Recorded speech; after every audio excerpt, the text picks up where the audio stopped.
I think we have quorum, and I call the meeting to order. Is everybody okay? We have a quorum. Tony's on the phone.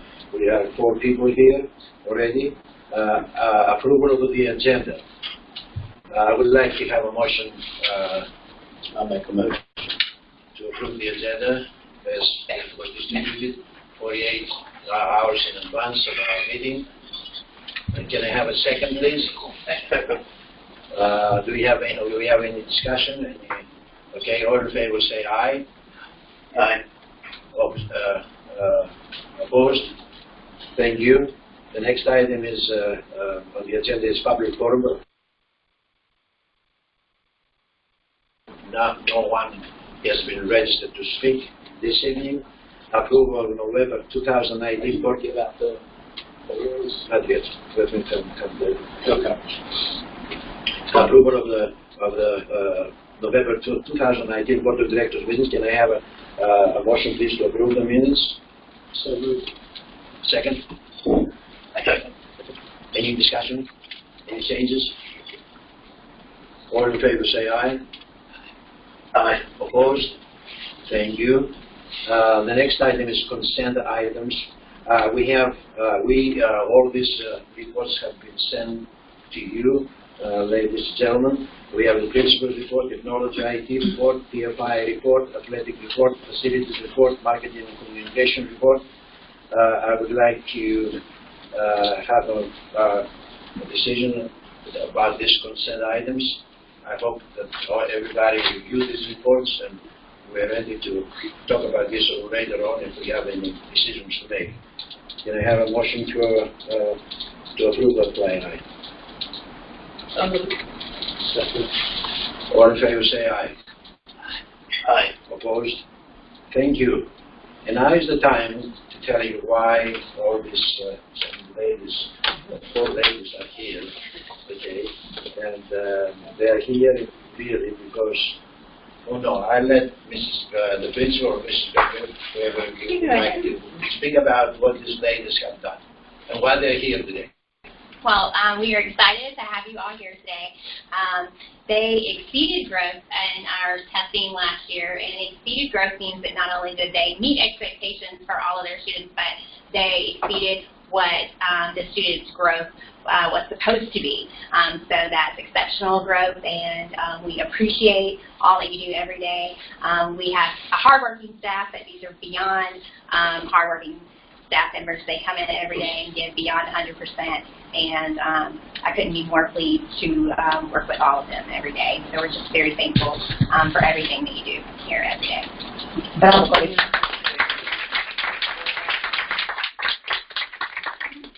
This is the first time we do it, and I feel very happy about doing this, and hope next year or next semester, whatever, we'll have more teachers taking example of your hard work and commitment to our school. By the way, we have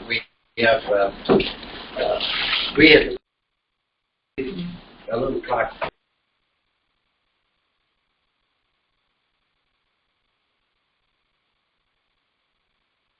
Alphabetical order. Well, and I want to say a little something as you hand them out to the teachers. So we want to do it in ABC order. So that would be Miss Feinstein. So Miss Feinstein last year exceeded growth with her 5th grade scholars. It was her first year teaching here at Socrates, 5th grade math. And so we're very excited that she is back teaching 5th grade math again. So this plaque recognizes her for exceeding that excellence. I want this to see. John, you want to come in? I appreciate that. This is a big time. Please, I'm very proud of you. And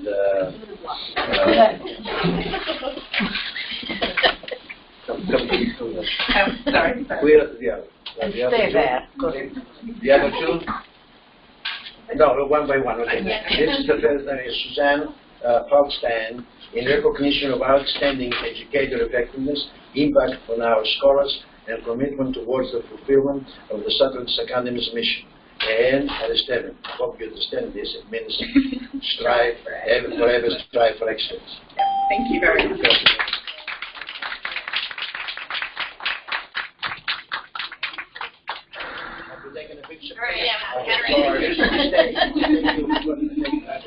Katerina will send to you, Karina. Okay.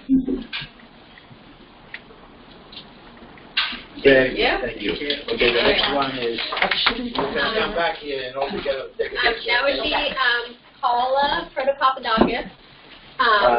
Paula started here at Socrates as a Greek math teacher and then moved on to get her North Carolina teaching license. She's now a 4th grade math teacher, started with 3rd grade in Greek math, moved on to 4th grade teaching math and English, and now has a master's in education. And again, just a pleasure. So thank you. We're glad you're here. Congratulations.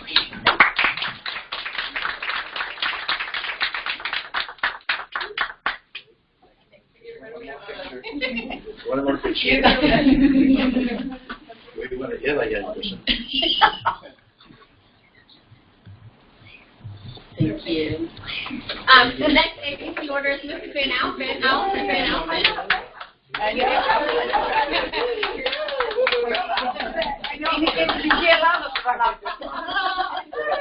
So Allison has been teaching with us for many years. She has definitely, you've seen her in her blog posts as well on Facebook, all the wonderful things she's doing with science in 5th grade and beyond in the nation. So again, teaching 5th grade science. So we are really happy you exceeded growth, and we hope to see you again.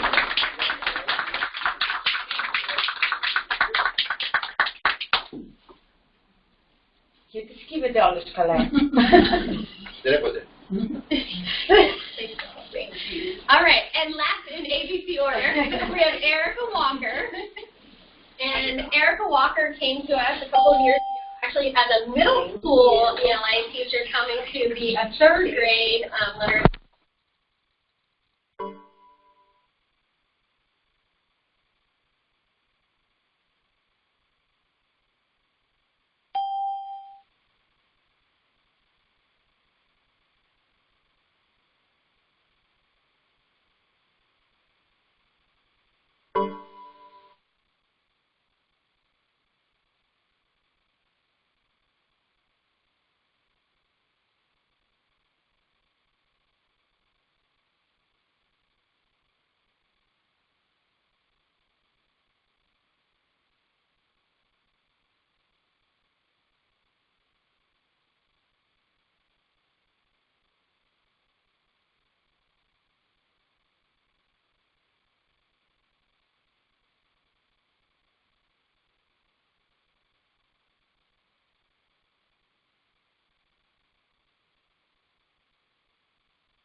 No, I'm not. No? I'm not. Okay. Very good. Thank you for coming. Thank you. Thank you very much. Appreciate it. The next item is finance and budget report. No, I'm sorry. You are in a hurry to leave? No. You sure, right? We're in a hurry to leave? No? Okay, very nice. So, we will continue with the finance report and budget report by our treasurer, Mr. John Purcell. So far, what we're seeing this year is we're pretty much on course. We're showing about an a little bit over $11,000 surplus at the present time. However, the local and federal revenues have been slow to come in. The state revenue we're starting to get in a little bit better, even with the budget situation the way it is in Raleigh right now. But the state money starting to come in. The local money has not come in yet, so we're still having to keep a close eye on things. There are a couple of line items that we do have to pay close attention to. This is the 6 months, so most of our line items are at 50% or right around there. But a couple of items that are below that are facilities costs, Mr. Taxes. You're at 44%, so we got to keep an eye on that.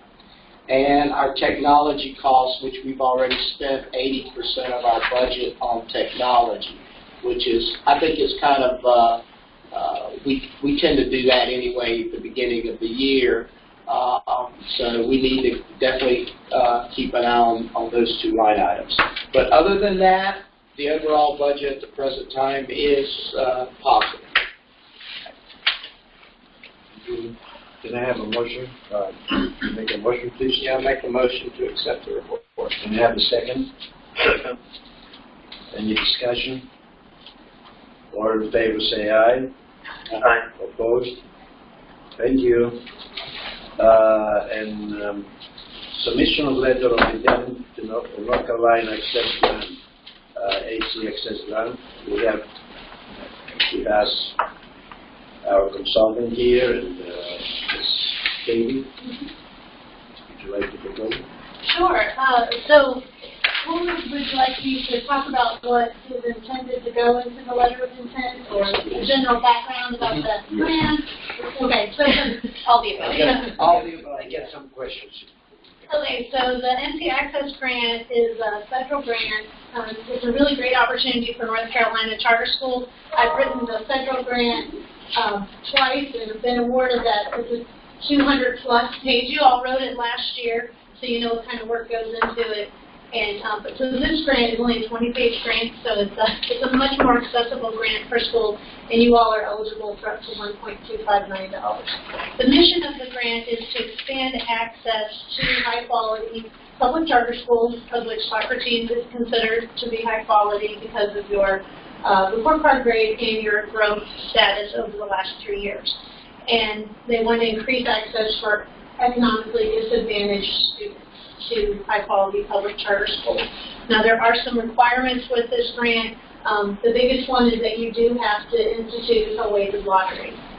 And that you all get to determine what that looks like. What they're looking for is that whenever you reach the end of your weighted lottery, meaning you can stair-step it over 5 years. You know, we're going to give 5% of our seats to economically disadvantaged, and then go to 10, and then go to 15. But you have to match the LEA. So they want you to at least match, or even better, if you would exceed Charlotte-Mecklenburg schools and their levels of economically disadvantaged students. So that's a requirement. Overall Charlotte-Mecklenburg schools, or the Charlotte-Mecklenburg schools in this? There's one percentage for all, and it's around 40%. Mm-hmm. They compare Do we know where we are right now? Yes, well, it's an interesting question, because as a charter school, we can accept the EDS percentage of the county as our own. However, we need to know exactly who those people would be to make that number. So that would mean that we continue with the way we do it now, which is the documentation of paper one-to-one. When we look at the people who have submitted the papers, reality is we're closer to 10%. But as a charter, since we serve Mecklenburg County, we're allowed to borrow their number. So it's an interesting situation for charter schools to be in. And it's a statewide issue. This is not unique to Socrates. So I talked to Jay Whalen in the Office of Charter Schools at the Office of Charter Schools for guidance on this, and he recommended that you stick with matching the LEA and then to create your weighted lottery from that. But I said, okay, well, should they document it? And so what you do is you ask people if they'd like to be part of the weighted lottery, and then once they get a seat, then they have to give you the documentation to demonstrate that they qualify. So we do have a suggestion for how we would start with a weighted lottery, with a low percentage in the weighted lottery, because we will accept, obviously, K-8 applicants for this upcoming school year. It's not for this upcoming school year, so the following school year, if you read the letters, for 2021. And of course, we bring it to the board, but we do have a proposal, because even by accepting with a certain percentage, we're increasing what already exists, if that makes sense. Sandy, out of curiosity, how have we determined that we have 10%? We send forms, so that we have a beginning packet for parents. Okay. And that is the form that we got from the state that the state's been using for years, and it's the EDS form. Parents fill it out, and they send it in. And we always ask that the teachers check off on the list. These people have sent it in. We try to get 100% participation, but we don't always. And then we keep a list, and we used to have to file the list with the state, but they took that away. But we continue to do it because here at our charter, that's how we help with a weighted fee for after school. We also, that's how we know when we can, like what would be appropriate with helping with field trip funding. So we've always kept that paper form, but the federal funding for our Title I, Title II, they suggested that we move toward the system online where you go with the percentage of the county in which your building is located. So even though we serve Union and Mecklenburg, our building is in Mecklenburg, so you punch in the Mecklenburg number, you punch in your total population, it spits it through this formula, and then it gives you this percentage. So our current percentage is based on the calculation that's on their website. What is the name of it? Do you remember? It's a local certification. It's based on the percentage of students, or the percentage of families that qualify for SNAP or food stamps or WIC, that kind of thing. So this year we are just now 10%. 10%. Well, we're using the formula though. So our current, based on the current formula, it says that we're at 40. We're at what? 40. 40%? Based on the formula that the state provides us. So we put in our population of 740 in Mecklenburg County, and then it spits out a number for us. And so the number that is calculated in their system is 40. But if we were to take paper by paper and truly count the numbers, we're closer to 10. So that's why we are trying to get a more accurate picture for this particular grant. What will this grant hold us to? The 40, which way of Which measuring calculation? holds us to? According to Mr. Whalen, it would be whatever calculation we use. They want you to end up at 40 because that's what the LEA is. But you could start at 5 or 10 and build over the course of 5 years to arrive at 40. But we have two ways of measuring it here. But it has to be in the admissions policy. Will the grant accept the way that puts us at 40 right now, or will it demand that we measure it a different way, like the 10%? The demand is that the admissions policy has to have a weighted entry based on economically disadvantaged status. And the recommendation from the NC Access Grant Facilitator is to use the direct certification number that you all are currently using. And so right now, that's not a part of the law.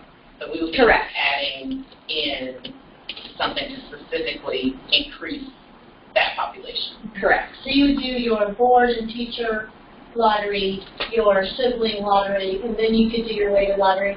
Then you do your regular, lottery. After we take out this 20% or 10% or 5%.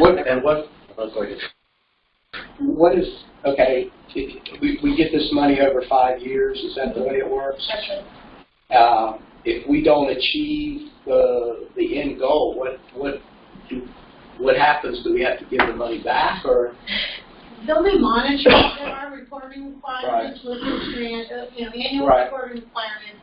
Now, will they claw back the money?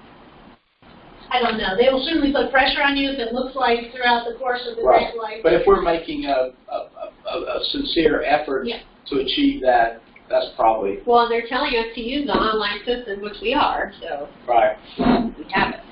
And what can we use the funds for? So the funds can be used for curriculum, technology, professional development. You could build a playground. You could fund consultants to build programming for you. Maybe it's better to tell you what it can't pay for. It won't pay for capital. Won't build a building. Right, but the playground is not. They don't. The playground's okay, but a building's not okay. Okay. It'll pay for marketing efforts. So it won't pay for billboards. That's the one marketing effort it won't pay for randomly. But it will pay for postcards and flyers and other expenses like that. It will not pay for salaries. So you can pay a consultant. As long as that person does not get a salary or benefits, you can hire someone, you can hire a psychologist as a consultant to work, for this. Contracted, you mean? Contracted, Contracted, okay. And so we need, you said about marketing, we need, in order to achieve that goal, and the economically disadvantaged kids, we have to advertise, of course. And we have to advertise in several newspapers so we can reach that target group. Is that right? So we get money for that. Yes, that is part of it. And it is actually a heavily considered part of the grant application about how relevant and productive your marketing plan is. So this way, the advertising will help us also to get more applications here to build our weight. Is that right? Right. Okay, that's very important. So, but we don't know how much money will go. This part, how much will go for that part of the thing, we're going to put it in the ground. So what else regarding? We're growing right now. We're also planning to go for high school. So what money can, besides the disability, we're not allowed to. But what else we can do besides the playground that we have to upgrade anyway? We have to spend money on that. It's a necessity. What else do you think we can? Furniture. Again, so if you're building a high school, it'll buy your classroom furniture. Oh, it's a furniture. Okay. Curriculum. But also furniture for, we expand the school also here. We expand it every year. We're going to have additional things so we can get, okay, very good. What I would suggest, Larry, before you start, because we don't want to get into the nuts and bolts of the grant, okay? But I would suggest that, that when Ms. Ridenauer works, does the draft of the grant, that she either sends it to the entire board or sends it to a couple of people on the board to review and everything like that. Okay? And then that way we will, when she makes recommendations for how the grant's going to be spent, then we can have our input as well. In addition to what you said, John, I would suggest you really meet separately with the treasurer, let's say, with me, with the administration or whatever, with the curriculum committee people, let's say, you know, they know better what we need here, Right. and also with the other board of trustees, you may board of directors, and you may also need to, let's say, to conduct or have a meeting with our board of trustees, the president and the treasurer, because everything here is for our students, so they may have other ideas. And then the distribution of this money, you will help us to distribute this money. How much will go for advertising? How much will She's going to break it down in the grant. Yes. I'm happy to But you have to have the information. That's right. So Sandy and Janice and I met was that just last week? Yeah, it was just last week. And, so I have a strategic calendar set up. Well, I have regular meetings set up. And so depending on what section I'm working on, that's who I will meet with. So if it's a finance section, then I would reach out to you. For example, sorry I'm going to have this question, but we have, for example, let's say we have additional economically disadvantaged students. They may come in from, let's say, far away for 3 miles, 5 miles, or 10 miles. They may not have cars to come here, or are we going to be obligated to have a transportation system? I'm glad you brought that up. We had a long discussion about that. So the grant does require a transportation and lunch plan, just as a charter school application requires a transportation and lunch plan. I will say, all of the 9 applications approved last year funded buses, each one of them. They are not saying you're required to purchase buses with the grant money. You may, but I am saying they are supporting those applications that do. And so what Sandy and I talked about were that you all can target specific neighborhoods, specific low-income neighborhoods, and you do cluster bus stops, get 1 or 2 buses as part of this grant. So we can buy a bus, you mean? Yes. I forgot to mention that one. Yes. That's what I'm saying. This is a very important thing now. And my next question is, can we use the bus we buy to use it for other means around there? I'm going for Once a trip. it's your bus, it's your bus. Okay. I have a question, and But just ignorant, but I feel like we're glossing over what I see as a big admissions change, and we're getting straight to the fact that, yes, we are asking for this money, and how we're going to spend this money. Do we need to vote on the fact that we want to change our admissions policy to be weighted towards this segment of the population? Does that align with our mission and our purpose? I just feel like we've glossed over something that really should require a strategic conversation and vote. Absolutely there are pros to that. I think there could also be cons to that. Some parents Google a school and they don't want to send their children to a school that looks or sounds like a Title I school. Other parents say, absolutely, thank you for supporting all of Mecklenburg County. So I just think there's a discussion that needs to be had before we say we are willing to change the policy. And approving the weighted lottery policy does require a board approval. So that, as the draft comes together, that is definitely something that you all have to. But I guess my concern with that is I didn't realize that one, and we've already voted to pay for the consultant's work on the application, but to think that we would want to be sure we're even going to approve that. Otherwise, the work on the application is for naught if we're not going to approve that. Yes, and it's a big plan because I was fortunate to visit Charlotte Lab School, which also changed their lottery to be a weighted lottery, and it takes the professional development of teaching staff as well, because it's a different demographic of students, and it takes a lot of professional development, which is something that we would absolutely write into the grant as well. Yeah, I was going to say that can have drastic implications on our teacher retention, just like you're saying for parents' choices to come here, that impacts teachers as well, and so that's just something that I think the board needs to be mindful of and give teachers time to make that decision. Yeah, I feel like that's a town hall type question. Absolutely. And maybe I'm looking at it too serious, but I feel like that's a major change that And that's why it gives you 5 years to, like, you have time to implement an increase of everything. You know? Yeah, for Charlotte Lab, they increased by 5% every year. And even with that, they did see a dip in their report card grades because, 5% is still significant when they get kids coming in with some significant gaps. So it is absolutely a game changer. Yeah, we talked about what's the due date for this grant? 15.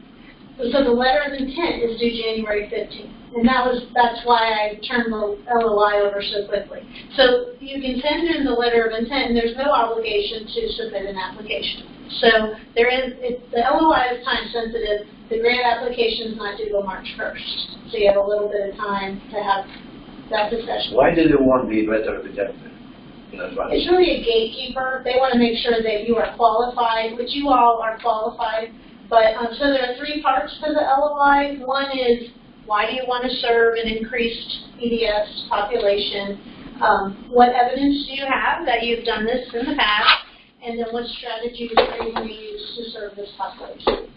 Yeah, I'm going to be very candid. Again, I feel like we haven't answered that question. I feel like, quite candidly, we wanted the money, and we didn't answer that question ahead of time. And I have a fundamental problem with that. So, yeah, I think we need to slow this train down a little bit. Oh, that's my I agree. I don't want to interfere now. We can call a town hall meeting. Later on, we ask for a town hall meeting, but I don't think that time now to talk about that. We just make whatever you decide. What happens if you start doing that and your grades start going down? Can you change your mind about? Can you back out of that program? Well, so the weighted lottery gets approved by the State Board of Education. So if you want to no longer have a State Board of Education, you have to amend your policies and get State Board approval. And I will say that's not something the State Board is likely. Right. They're going to want you to So continue. you're stuck in it. Sure. The expectation is once we approve you for a grant, To me, what I would suggest is, I agree 150% with what Rhonda said. Because to be perfectly frank, I did not understand, what the grant involved. When I saw the letter of intent, I circled economically disadvantaged and weighted lottery plan because I had no idea, and I didn't. I was going to bring up, is that the direction that we want our school to go in? And as a board, I think we need to make that decision before we make an application for a grant, and not just look at the money that's there. The money, there are other revenue sources if we need money. But I don't think we're in that dire strait right now to change the change the complexion of this school. what I would like to say here is that I won't have any problem of coming from having people that keeps economically disadvantaged to our school, because I believe that any kid can excel, any kid can do as other kids do, as long as we have the right professional teachers there to do the right job. So this is also I can say to the community, a service to our community, to have these kids here at our school and make sure that economically kids can get the opportunity to have a quality education here at our school. I don't think that these kids, these economically disadvantaged kids, will disturb our environment, or we have a culture here. They get used to our culture here, okay? And especially when we get them through the kindergarten and grow with us here as we go on. This is a very important thing that I'm talking about. I believe everybody can learn a language, a foreign language. Everybody can be with math or in critical and analytical thinking. So I understand that some parents always going to have that. Some parents say, no, I don't want this school to be the way it is right now. But, you know, we have such a vacation, we don't do anything else. I mean, we accept all kids. When they apply, we have a lottery here, you know, and we get, that's my saying. That's all I want to say. We are for all kids. We are for, you know, we go to our community, great community here, you know, to help all kids. We are for everything. We're not only for Greeks or, you know, Americans or Indians or Chinese, we are for everyone. Tony, do you have any comments? Yes. I don't think what Larry said is actually addressing the issue, because the issue is not that we're not for all kids, but this is going to go from 10% to 40% is going to change dramatically the population of the school. And even though we'll always do the best that we can for any kid that's admitted to the school through whatever lottery that we have right now, I think it's going to create a lot of new situations that we don't even anticipate right now. And I don't think as a school we're mature enough at this point to be able to handle such a drastic change in the environment. I think we have a lot of challenges facing us currently, and I would be in favor of looking at something like this in the future once we have a stable environment, a stable school.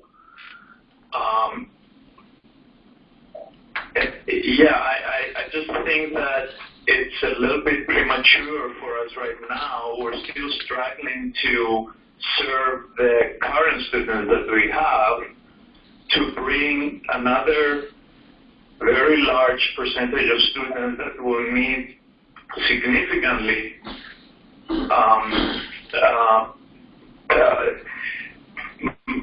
more attention than what we have right now. We might end up messing up the whole success that we've had up to this point. I don't think we're mature enough for this right now. That's my feeling. And one option is to start the weighted lottery in kindergarten only. And that way you don't inherit some of the issues that come with the older kids who have not gotten their needs met by a rigorous curriculum. And then that is a possibility, so you set aside your weighted lottery seats for that. One of the advantages of you all doing this grant now, and this is a board decision, I just want to make sure you all understand the full picture, is that you do get extra points if you are expanding into a high school. That for the grant, the way it's a point system. And so this grant, the expansion grant, they want you to expand the total number of seats that you are offering in your school, not just the total number of seats for EDS. So with you all adding in your high school, you're doing that. Once your high school is established, you're fixed with your enrollment numbers. So then you wouldn't qualify for this grant after that. And who's to say if North Carolina is going to get this grant from the federal government again? I don't know. I mean, they have 3 more years left on this grant after this cycle. So that's just a few things to consider. The thing, I'm not sure if I understood what you said correctly, but if we had high school 9th grade, let's say, we want to get students from outside, we will continue with our 8th grade or something. You can do that. You can design your weighted lottery. There's no guidance on the weighted lottery. Do we have time to proceed, perhaps with the LOI, since that's due pretty quickly? Let's call some sort of town hall, or just find some way to get stakeholder feedback on this before the actual application is. I would definitely think that's necessary. Is that a feasible? We have to do that anyway, because the policy committee would have to meet first, to take along, and there's a process for us to qualify the policy. Yeah, I don't know that the policy committee needs to weigh in on that. I think what we would need, I would definitely call for a town hall or some kind of stakeholders meeting, and then after that, then the board come in for a discussion. to determine whether or not to proceed. Yeah, I mean, I think there are going to be strong opinions on both sides, Right. rightfully so. And I think so long as folks feel heard, most people could probably live with whatever decision the board makes. Right, But if exactly. we don't give them an opportunity to be heard one way or the other, there's going to be a huge group of people that's not happy. Sure. The other thing that I would like to say is that we already signed a contract with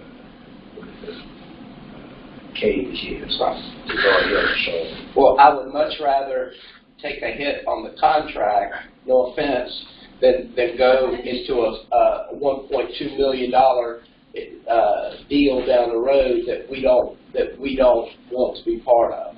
I agree. Would it be helpful for me to reach out to Mary and to a few other people who have related lottery and they've seen the shift in their population, just to get an impact statement from them to provide to you all, to give you kind of, okay, I can do that. let's say let's say after 4 years, after we got all the money, we haven't achieved that goal.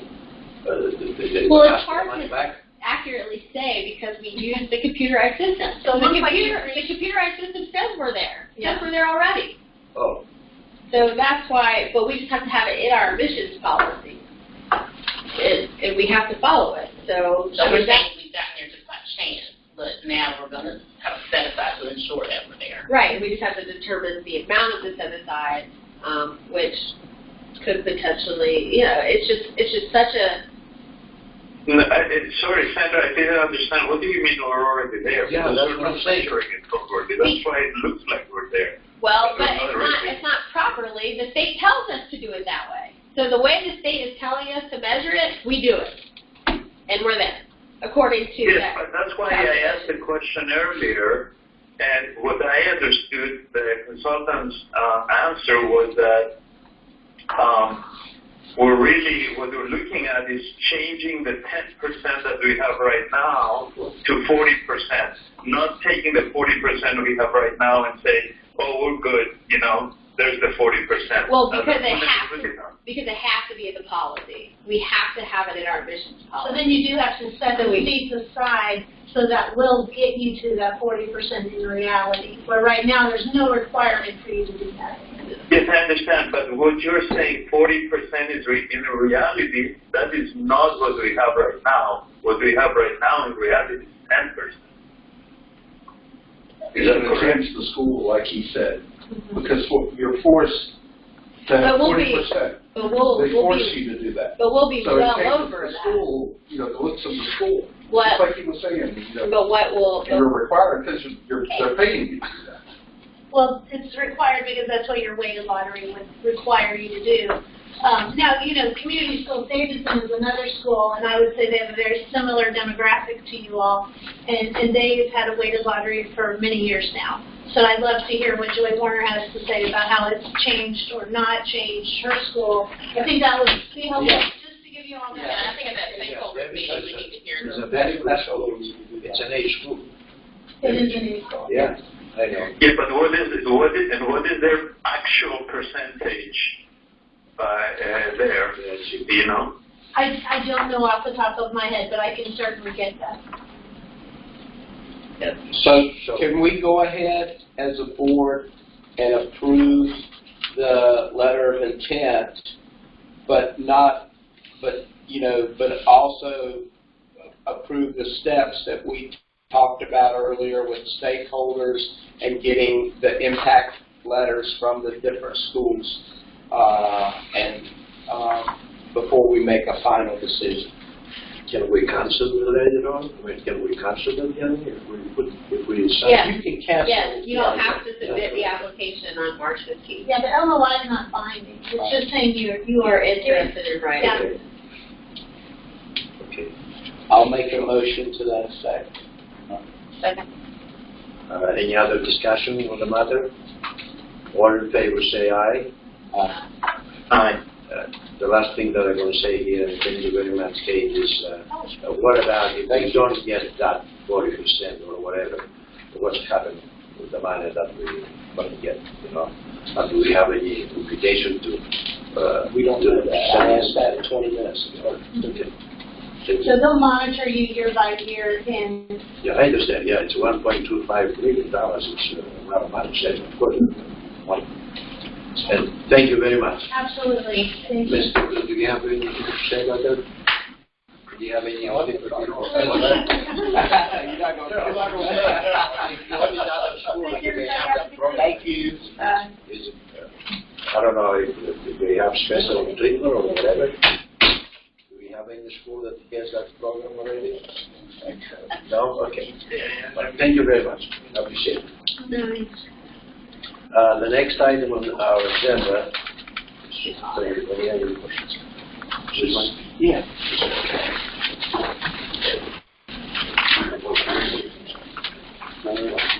Okay. The next item on the agenda is Mr. Keller. Thank you for being here, both of you. Please go ahead and let us know, give us a little information about the blending we were talking about. Okay.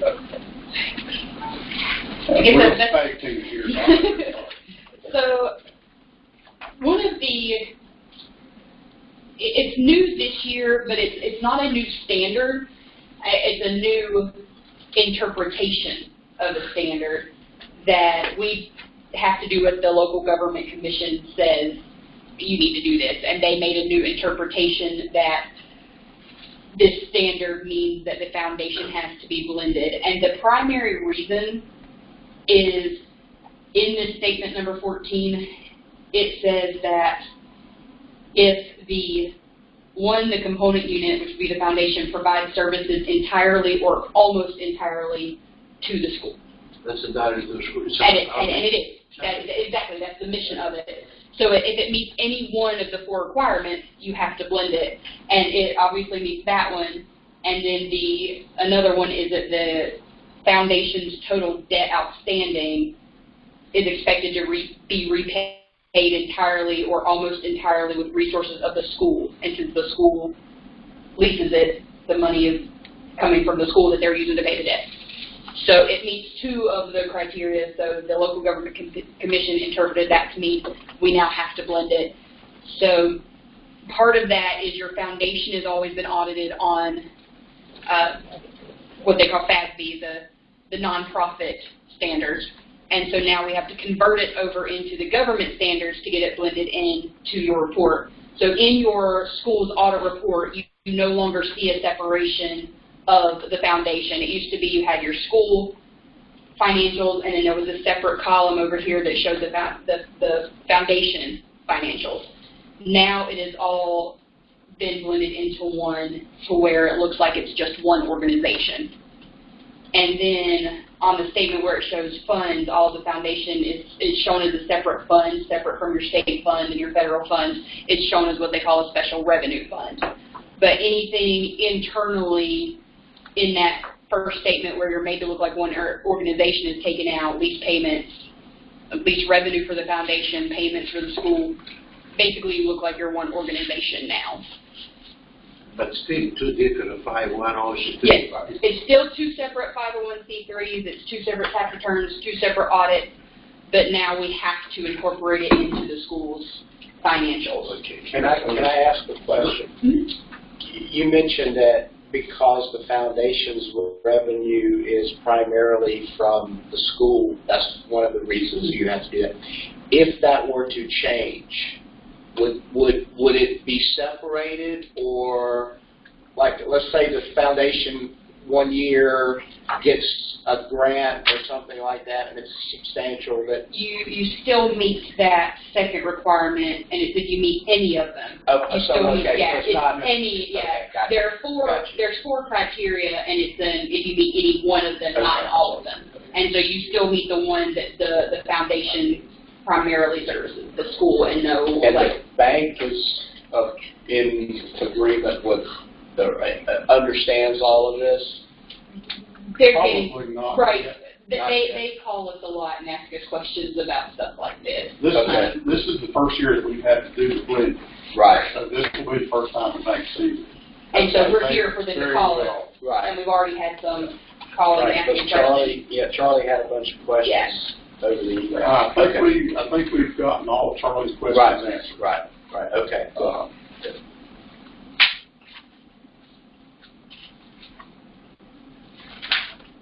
I'm sorry that we don't have a report. It's still at the local government commission. So they're taking longer this year because they've got to go through and make sure they understand and that everything's properly done. But in the audit report last year, this was Exhibit 1. And last year, you had an extra column out here that showed the foundation information. That is gone this year. So everything is combined. So you can no longer see a difference in the foundation in the school's audit report anymore. Yeah, this creates me, and I have a question about this. This creates me, I have a following question. The school, as the academy, is not allowed to buy land and build. No, by law. It can. It can't. You just can't use state funds. Yeah. You can use state or federal or whatever. No, you can use local or Not state, not local. You can use local, but not state. I thought we cannot use any local or state money to purchase land or build. That's what I have in my mind for the last 14 years. So local funds can be used for anything. That's why we established our foundation here, and now we degrade this tool. And I have the question: what about if the city, let's say, if TBI or whatever, if the government, said, oh, you did this, you are integrated and you purchase land. So these buildings, we didn't spend any money from local or state for these buildings or from the land. All the money came from loans and came from fundraising. Yes, that's This where. is a very important question that I'm asking. That's where this statement comes in, Exhibit 4 now. It's shown, the foundation is shown right here as a special revenue fund. It's this state school public fund right here, right, that you would not be able to use this fund right here to do any purchasing of land or building. So as long as it's shown here in this special revenue fund, then you're allowed to do it. It would be if you use this money. Well, I haven't seen this yet. No, did you understand this? Would you repeat that again? So the state law that prohibits you from purchasing land and buildings is for this state public school fund. It's the funds that you get from PCI in the state of North Carolina.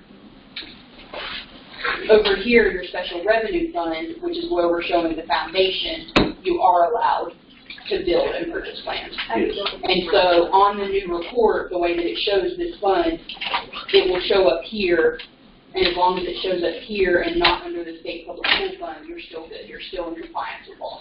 Okay, that's what I want to make sure. And it's going to show up here on this special revenue fund.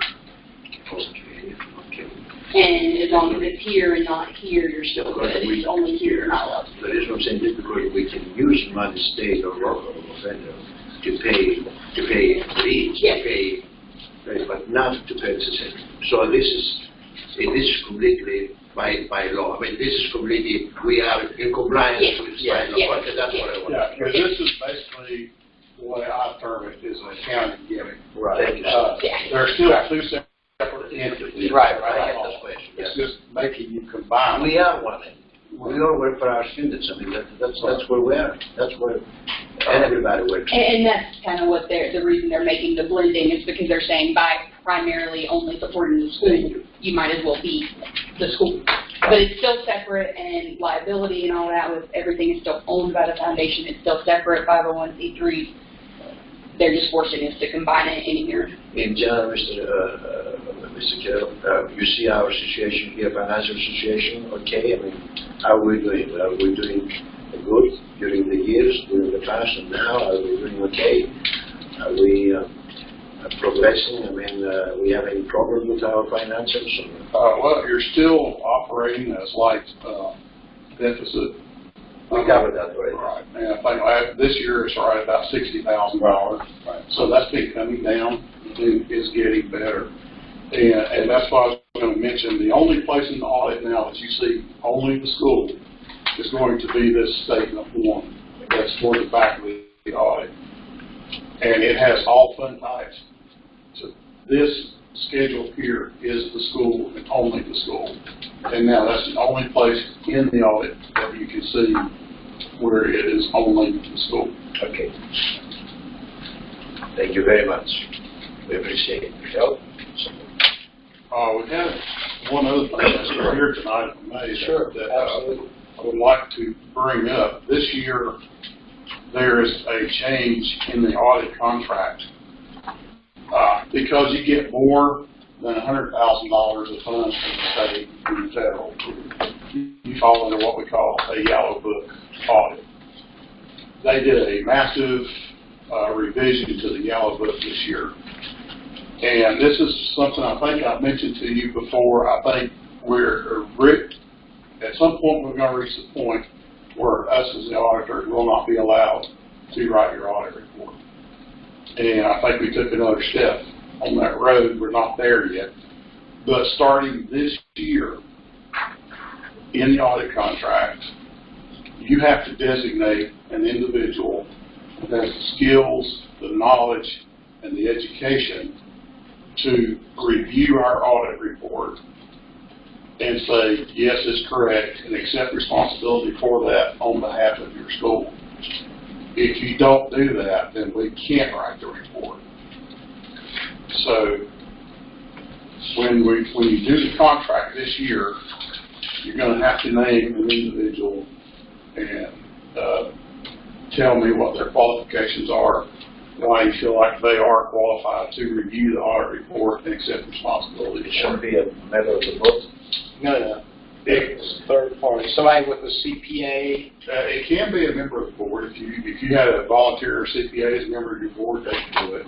Right. If you had a banker that works in lending and is familiar with financial statements, they can do it. Okay. Certainly, you deal with Charlie Taft a lot. Right. Charlie would certainly be qualified to do this. We've also had a long discussion with Acadia. John, we want to be, wait a minute, John, I want to know, John, the board will be responsible.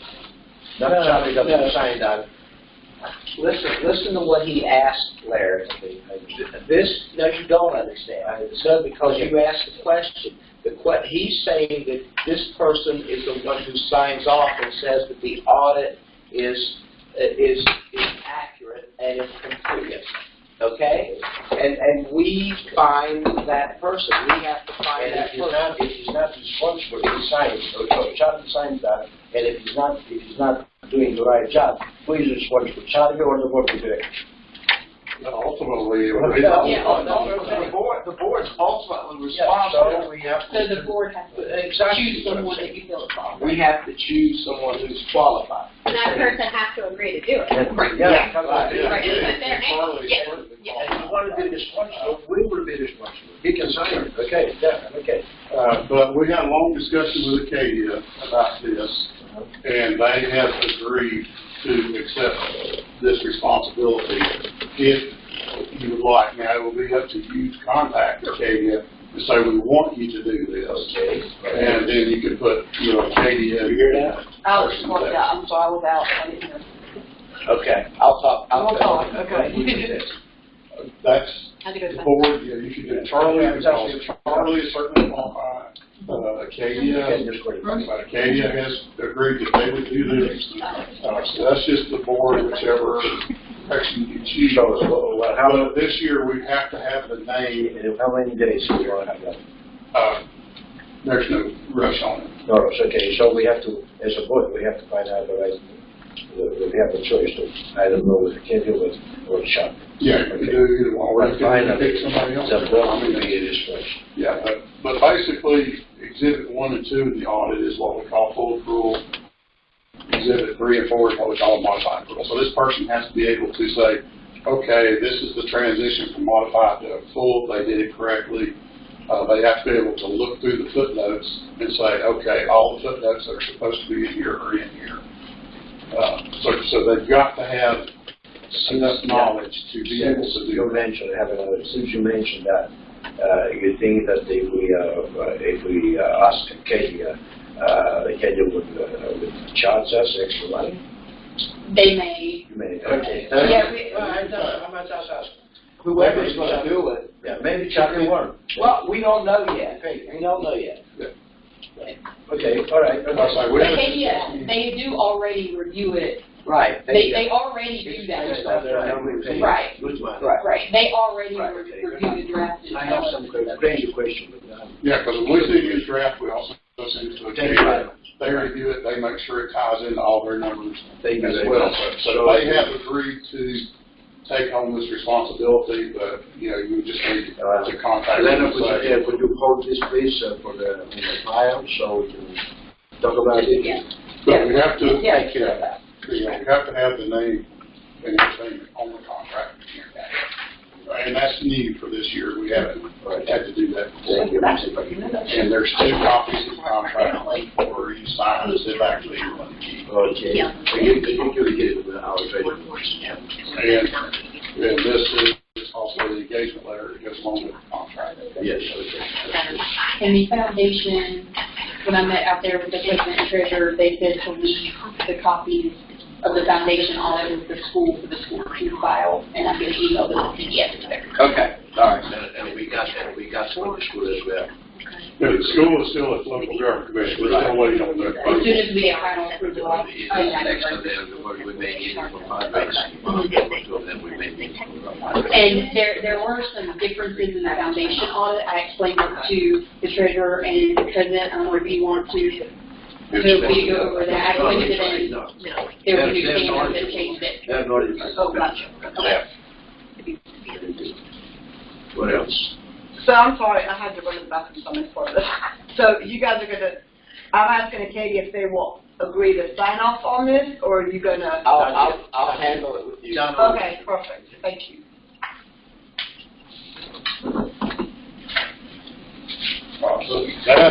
Unless you have some other questions, we don't have, we say that a great When you think you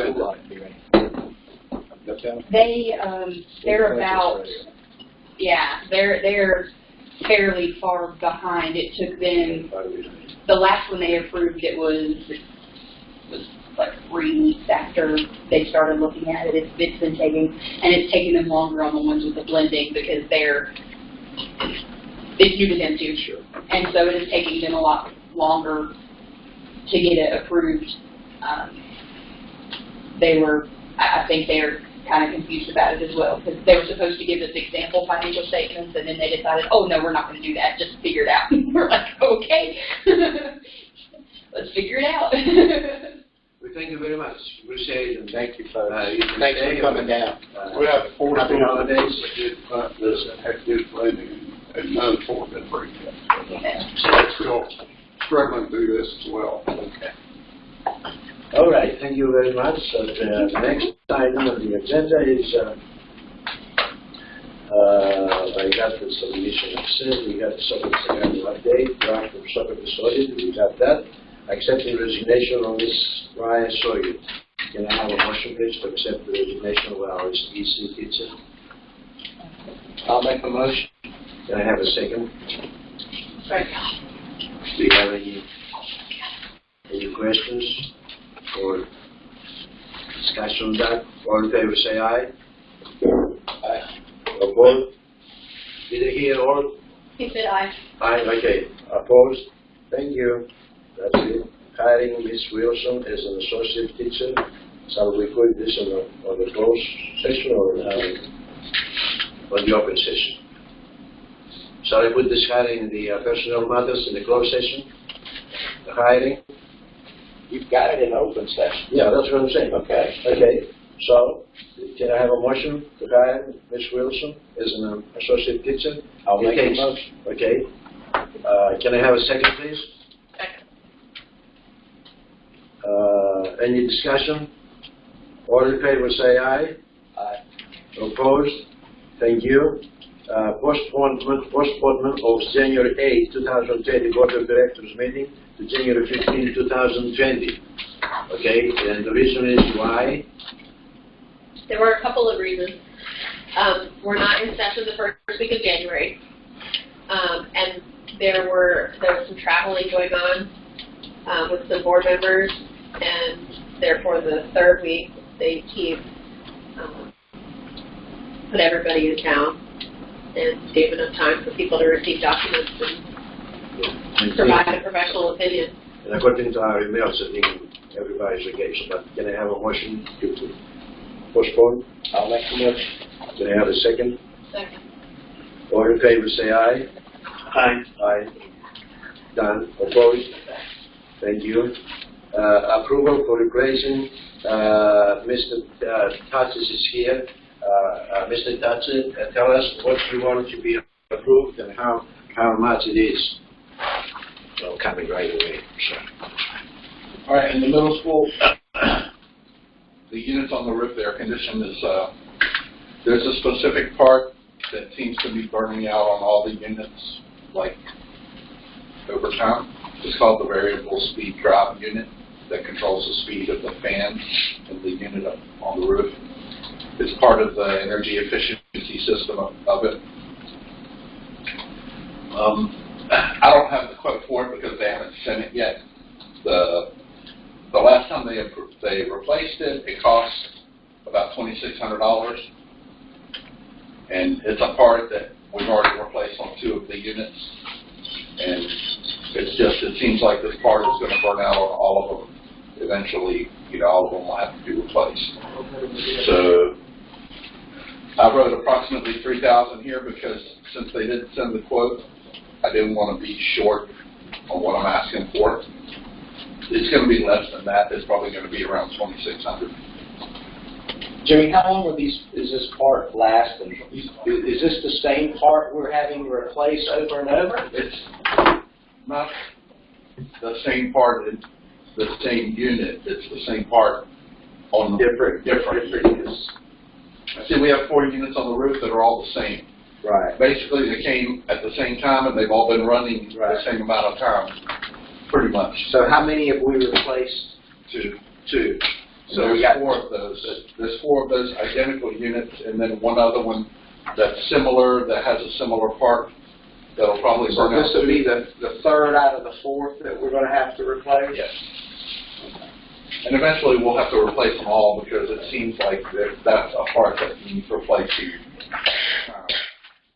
And those units are out of warranty. The warranty expired last year. I think we discussed it last year. Okay, so I'll make a motion that we approve the repair of the variable speed drive for up to $3,000. And like I said, it's going to be less than that. But can I have a second, please? Any discussion? All in favor, say yes. I just, discussion, the comment, go ahead. Make a comment. Mr. Rowland and I meet beforehand to review the agenda items, and he had asked about the budget for the facility to see how we were. And with our services, this would be a service, we only used about 50%, and we have $35,000 left. So you had asked about covering that amount. Okay. All in favor, say aye. Aye. Opposed? Thank you. The next item is the units down in the Cashel building. One of the compressors in one of the units needs to be replaced. It's just the continuing issue that we're having down there with those systems because those units are, 14, 15 years old. They're past their life expectancy. So we're sort of having to replace these parts, and these parts are older parts that cost more because they don't really make them anymore. They haven't sent their quote either. But the same compressor the last time we replaced it was about $6,600. That's just what it cost, and that's what they've charged us every time we replace one. That's why I asked for $6,800. I asked a little bit more. When he sends the quote, it's going to be $6,600 because that's what the last 2 times. How old is that unit? 14 years old. 14 years old. Why is the original one? Yeah. Original. Not the unit, not the whole unit. But The compressor, yeah, the part. Compressor, it's the original. Now, because I've only been here since last year, I can't say if that particular compressor was ever replaced before because we don't have records. Right. You know. Oh, we don't have that. So we don't know if it was a new one 2 years ago or 3 years ago. There's no way to know because there's no records. But haven't we always used, Hopkins? Could they look it up Yeah, to see? that's right. Lena can look up. We've always used Not Hopkins. Lena, Hoffman can look it up. Hoppus could Yeah, say. Because we've spent enough on that darn air conditioner over there to buy 3 air But conditioners each one over has, over doesn't each one have a 12 particular years. name? We have one of the financials You know, here. some of those have serial numbers and stuff. Yeah. Some of them don't. So I would think that Hopkins could. Hoffman would be Lena, the best bet. if That we guy really wanted to know. has But been fairly 15 years. Kind of, as long as I've been dealing with him, you know, I don't know about anything about the past. You know, since I've been dealing with him, he hasn't really done anything Right. to not trust him. And as a board, all we're doing is we're kicking the can down the road with this darn air conditioning. Well, last year we talked about that. Okay? Right. Right. Remember? And at some time, we got to bite the bullet. That's right. Can I have a motion? Can I have a motion by that? Can I have a motion, please? So we're moving to approve up to $6,800 for For part of the treasurer credit compressor and the shell. It's the compressor. So it is the compressor. Can I have a second? Please. Can I have a second, please? Everybody got a tape with it? Tony seconded it. Okay. Any discussion? All in favor, say aye. Aye. Aye. Opposed? Thank you. Next in. Okay, one more issue is the fire alarm panel that's in this building. We did a fire drill last month, and this panel set off, this building went off, but the other section of the school did not go off when we set it off. The fire alarm company came and determined that the relay that sends the signal from this panel to the main panel down there is burned out. You know, probably from the same issue we had that burned out the fire alarm panel in the first place. You know, they think it was a lightning strike or something, power surge. They're trying to figure out a simple, cheap fix for it, but they haven't sent any information about that yet. One thing is we may have to replace the panel in here. If we do, it's going to be approximately $3,500. Hopefully they'll be able to determine a cheaper fix for it. Also, I've thought about, I might call the fire marshal and see if it's allowed for us to have the units separate. Like have this fire alarm be its own system and the fire alarm down there be its own system. We used to do that, and it was a pain in the neck, and we actually got them joined. It was like we worked so hard to get them as one system. Well, I would recommend against getting that fire marshal involved. Yeah, I agree. Then What I would do, can we table this until the next month's meeting, and let's wait and get the answer from the fire alarm company? yes, because the fire alarm company has already passed our fire alarm inspection. You see, even though that thing. Well, I mean, we want to get it fixed, but let's see what they say first before we allocate. See, all this happened recently, and there just hasn't been time to communicate everything. Right. Okay, then we'll Table the fire alarm. Oh, and one more thing. It's not on here because it only came up the other day. The city sent us a check for the plumbing issues, Right. but the check is the wrong amount. Somehow it's $10,000 less than. no $5,000. kidding. The check was No kidding. the check was $5,000. We should have gotten the replacement for the part of that out there too. Saying the check was only for lower than $5,000. You see, it was for $11,000, $12,000. How much we asked? Well, how much? See, I sent all the information to Myers and Chapman because that guy Marcus was going to send that in for us.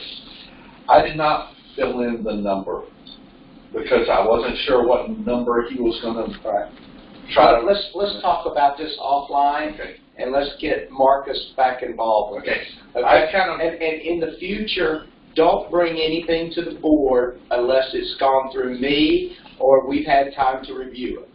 Okay? I'm tired of getting information either the day of the board meeting or 2 days before.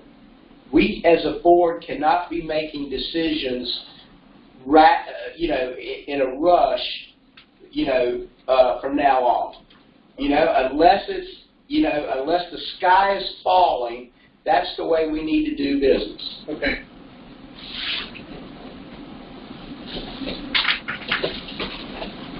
This is, anything else? That's it. This, however, can be for information, not for a program. And We'll talk about it offline. We don't have to get the board involved in this. okay, all right. Anything else? No. Okay, thank you very much for your report. And you got the tools. Number 14, Patches of Phillips, start of home. AED, it should be a later with slim carry case. What is all about? A heart attack watching Yeah, his daughter playing volleyball. Athletic director, Mr. So this is a machine that we already have one on campus right now. The auditor and our staff believe that we need two. Don't have one in the gym building, and that's pretty much a requirement to have in a gym. So purchasing this will allow us to have two. We sent in three quotes. This is the best one that comes with the carrying case if we were to mobilize it and move. And it'll be in the gym. So the time being until that one comes, we have one that we're going to move to the gym because that's where a lot of our cardiac arrest or something like that's going to be most prominent. We have to won't be cardiac arrest, but Yeah. So Everybody know how to use it? the what do we call it? The emergency. The emergency action response team. So we have a team here that there's only a few select members. the coaches, We have to get trained. you have to get trained. Okay.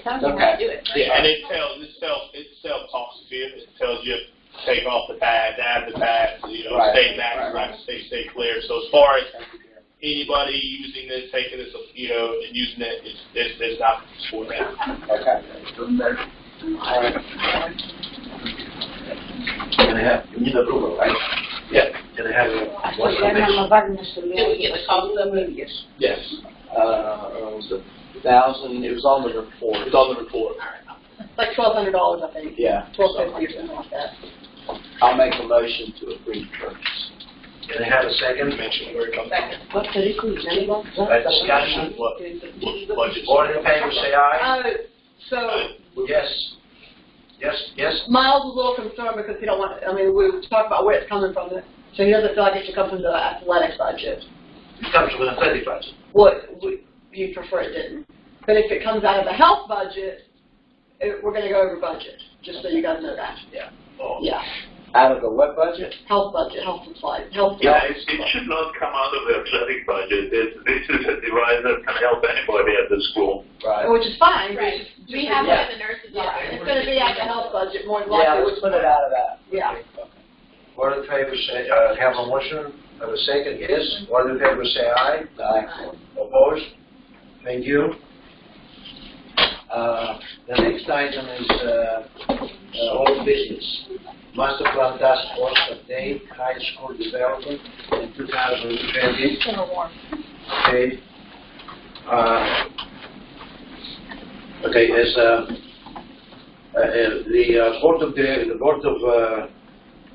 the foundation treasurer and president has spoken about the master plan.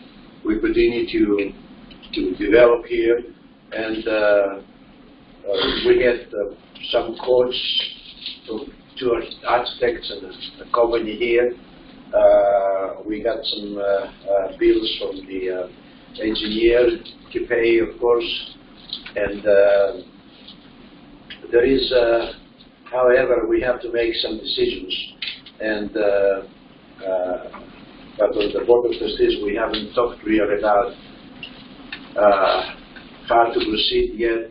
We have to do some research about the comprehensive master plan we're developing, and see what other information we need for the first phase to start with the first phase of construction down there, clearing the area, cutting the trees and things like that, and upgrading the playground, and ease the carpool with a wider with a width, how you call it, to wide the Weddington Road, and also the Smithfield Church Road. Okay, so we are on that progress yet. And what I would like to say now, I asked last time to have a town hall, to call a town hall meeting to inform the parents where we stand, and we also asked them about the high school curriculum as well, see where we stand, and inform them about what we have done, because we promised 1 year ago, or 8 months ago, we promised them sending out a letter on behalf of the board of directors and on behalf of the administration, okay, telling them what we have to do, and we do it as soon as possible. So the first phase is our promise to the parents. So I suggest if you take into consideration also the Katie's proposal of the grant, that you to call a town hall meeting in January, as soon before January 15th, so we can talk about this town hall meeting, so we inform our parents and be okay with all the procedures here and the parents as well. So, and we will write also at the end, before the end of the year, we always write on behalf of the board of directors a letter to the parents, wishing them wishing them happy holidays and happy New Year, and also we tell where the status of our school is all about. So this is done every year. So I would like to know if we can make a motion to define a day for a town hall meeting to discuss also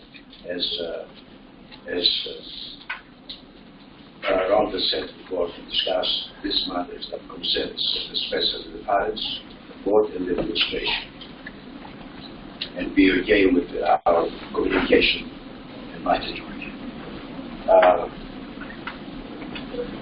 That's all with, I think I missed something else here before to talk about the Marketing and Communication Committee, that we had a meeting with the Marketing and Communication. The report is attached there, okay, we said, and the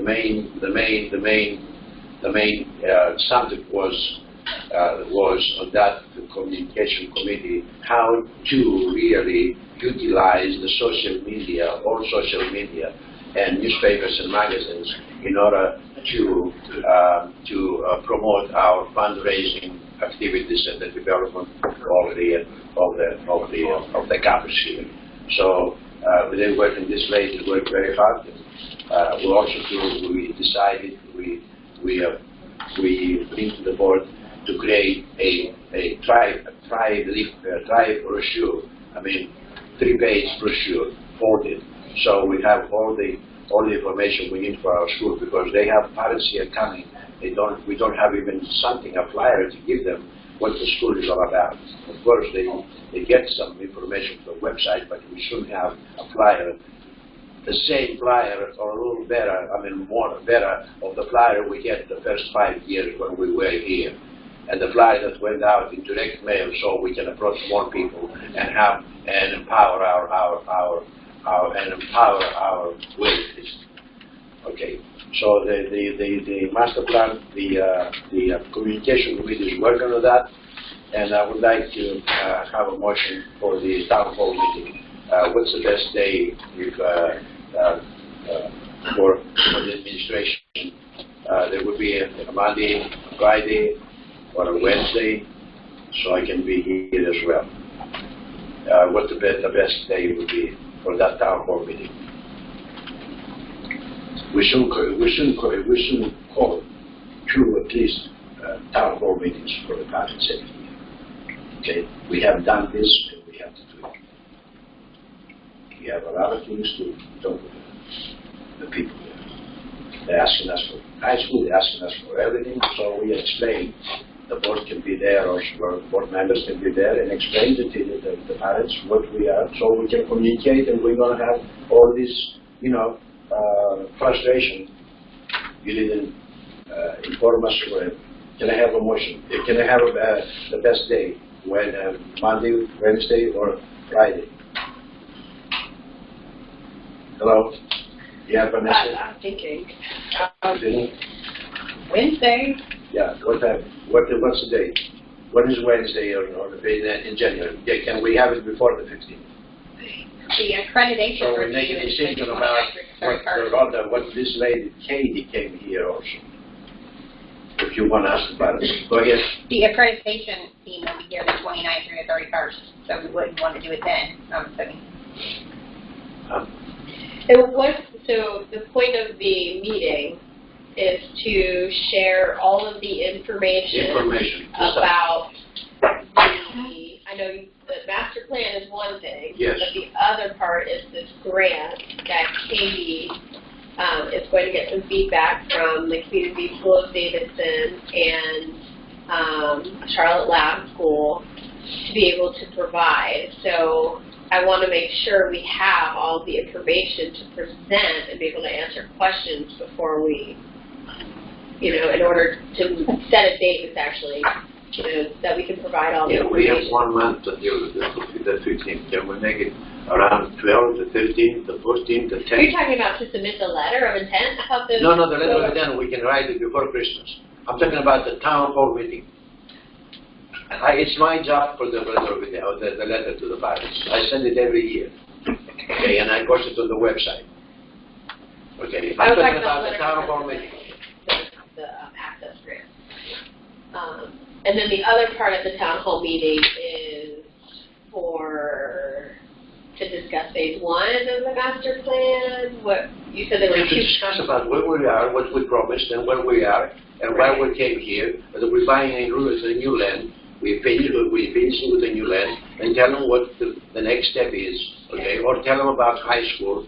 They may want to volunteer, or they may want to come up 50 parents or 40 parents and say, we want high school and we want it in Montrose, whatever. Let's have an open and transparent communication with the parents.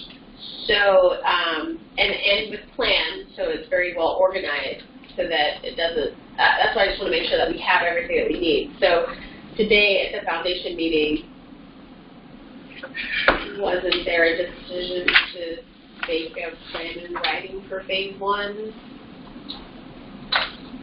Sandra, I'm asking you for a day. When is the master time? I don't want to tell you a date when we don't have the information yet. We can come up with an arbitrary date. A Wednesday sounds great. Yeah, which one? A day? So we can show where the board can approve. What I hear we can postpone it later. Well, but I think that's what she's trying to avoid, setting a date that we have to push. So maybe we're not too aggressive. Before the 15th, because we have to answer, we have to tell Kate also about the. Well, we have to give her an answer before March. Before March 15th. Before March. No, Larry. That's what I was saying. If we've already approved the letters going out January 15th, so that's a moot. Yeah, we date. can take that into consideration. We're not going to call another board meeting, another town board meeting for just a specific thing. This is a general information town hall meeting for the parents, and good communication, so parents don't complain. I mean, is it worth it to do it the same day as a board meeting, so that it's, an hour before the board meeting happens? Town hall meeting will be a lot of people here. Yeah. What are we talking about? Multi-purpose room. It's not going to be a board of directors meeting. I think I'm trying to be efficient with the time, since you guys are. Will January 31st be? A Tuesday? That's a Friday. Friday. Oh, sorry. I was a little. 29th is 29th. That's when the accreditation team is here. Wednesday, every day in January. Correct, isn't it? Yep.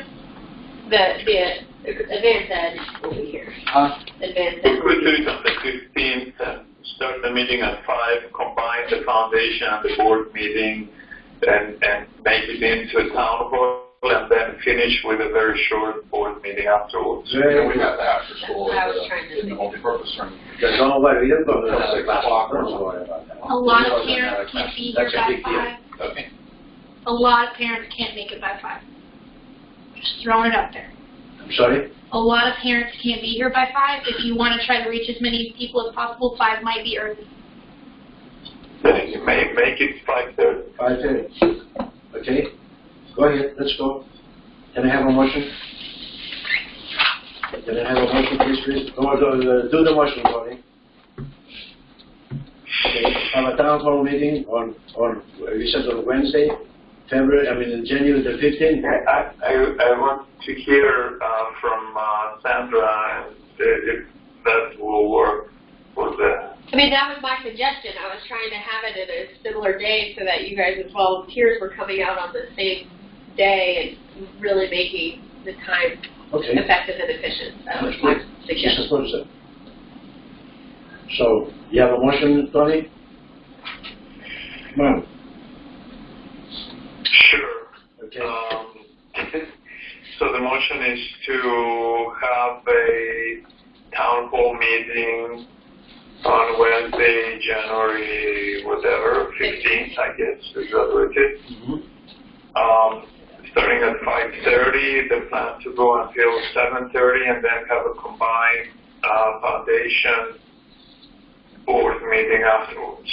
Okay, present the master plan, present the information about the high school development, all of the things, and also the thing with the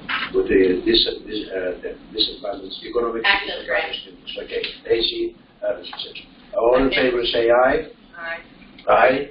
Opposed? So, Larry, that's fine. It's a good idea to communicate to the parents and get all the feedback and everything, but a town hall needs to be organized. We need to know exactly what the agenda is going to be, what is going to be presented. Not like this idea of an open-ended sort of thing, and you start talking about high school and this and that and the other. We need to know exactly what the agenda is going to be. Yeah, so we approved the agenda. I'm not going to do the agenda myself. If we all going to do this together, and we agree on that. And we will announce the town hall meeting earlier, and we send the agenda out 48 hours before as we do with our board of directors meeting. So, but the town hall meeting will be announced, and it's good to have that town hall meeting with the parents. Will be announced as soon as possible before Christmas. Okay, so we announced. Okay, what's the next item here? I don't have any extra items here. No, I don't have any items. And we are behind, I think. And I think it's time to go to adjourn the meeting. Was there anything on the gala? I'm sorry? The 2020 fundraising gala, was there anything to report on that? I see that on the agenda, but. The gala, yes. The foundation proposed to have a gala. We expecting to have, they proposed to have the gala in May, the vesting, and we are expecting, we want really to know what is the master plan altogether, because having a gala,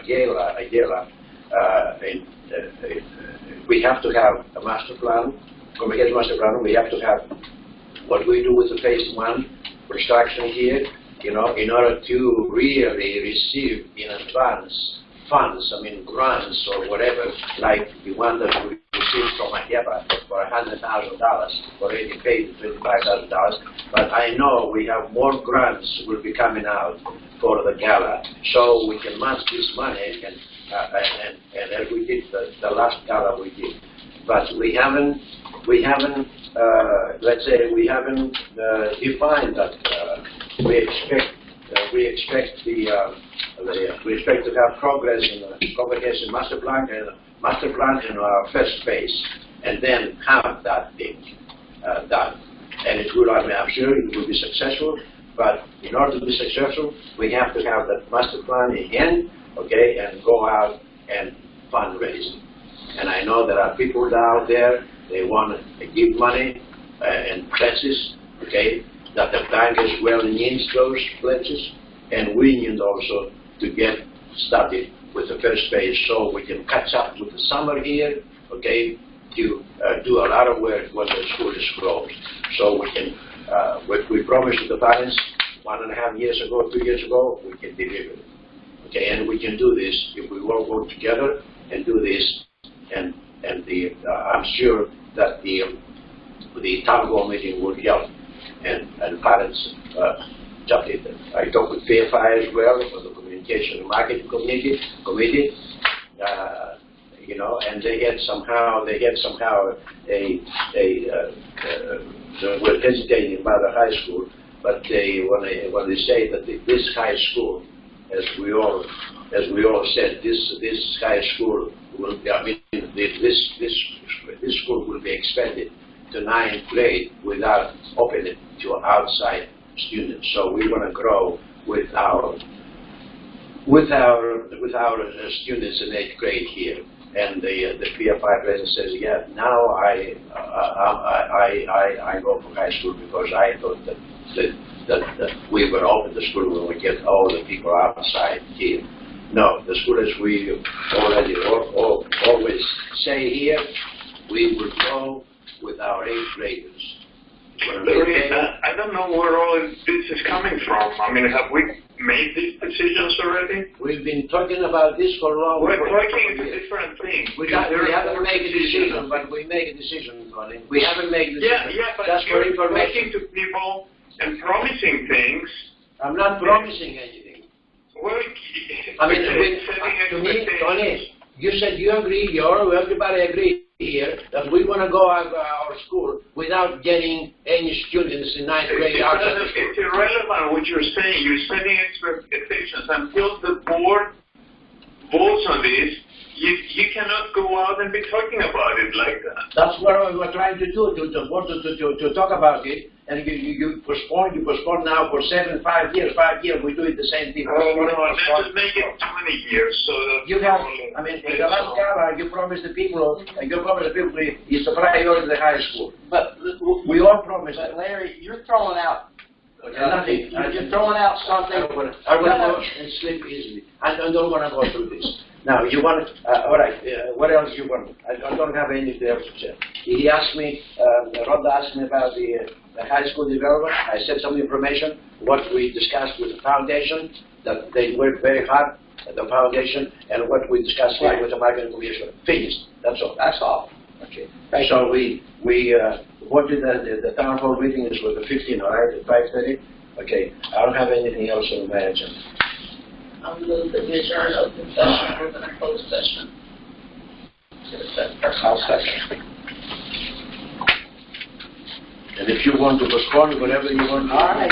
Want to deliver here, please let me know. Please let me know. I don't have time, to spend time without having any benefit to our school. Okay, you just let me know.